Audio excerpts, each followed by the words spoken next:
Robert Malala, NTV Mashinani, katika ufuo wa Mulukobene, ubunge la Budalangi, kaunti ya Busia.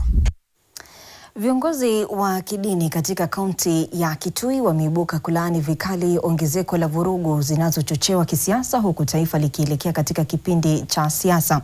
Viongozi hao wameonya kuhusu hatari ya wananchi kujiunga na makundi ya kisiasa yanayochochea migawanyiko, hali ambayo tayari imesababisha majeruhi kwa baadhi ya wakazi. Wametoa wito kwa wanasiasa kuendesha siasa za amani na kuwahimiza wananchi kuepuka miegemeo ya kisiasa inayoweza kuhatarisha maisha na mshikamano wa jamii. Brian Nzioki na maelezo zaidi kutoka Kitui.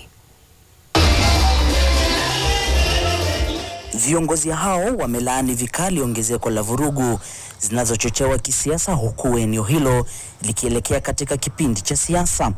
Wakizungumza na wanahabari, viongozi hao wameelezea wasiwasi wao kuhusu tabia ya baadhi ya wananchi kujiunga na makundi ya kisiasa yanayochochea migawanyiko, wakisema hali hiyo tayari imesababisha majeruhi kwa baadhi ya wakazi. Tunatarajia viongozi wetu wapeane mkopano mzuri kwa watoto wetu, ili tunapokuza kizazi chetu tuwe na watu ambao wako mbele yetu. Tunalaani vitendo vya ugaidi ambavyo vinaendelea wakati huu wa uchaguzi. It comes that wakati wa uchaguzi wanasiasa wanatumia vijana wetu vibaya sana.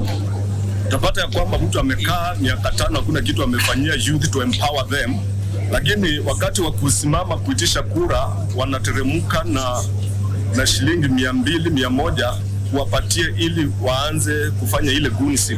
Kwa hiyo tunalaani hizo vitendo. Viongozi hao wamewataka wanasiasa kuendesha kampeni zao kwa njia ya amani, wakiepuka lugha ya uchochezi inaweza kuzua migogoro miongoni mwa wananchi. Kiomba kanisa yote Kitui County tuombe kwa ajili ya uongozi mkamilifu, uongozi mwema, na viongozi wengine wale wacha Mungu, ndiposa tukuwe na uongozi ulio bora.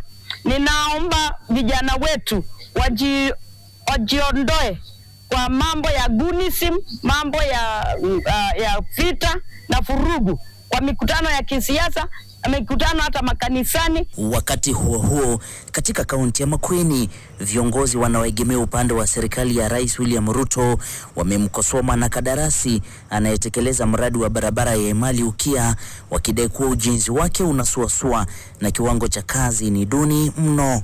So really what the people of this area are asking is for the contractor to ensure that we are delivering on time. Mashambulizi haya yanapoendelea hapa kaunti ya Kitui yanazidi kuzua wasiwasi miongoni mwa wanajamii, wengi wakiomba serikali kuingilia kati hili kuleta suluhu itakayodumu.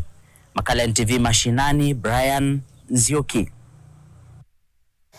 Nayo mahakama ya Iten imeamuru pande mbili ambazo zimekuwa zikizozania ardhi ya ekari zaidi ya 37, 5 ya kima cha shilingi milioni 26 iliyoko eneo la Kapcherop, Marakwet Mashariki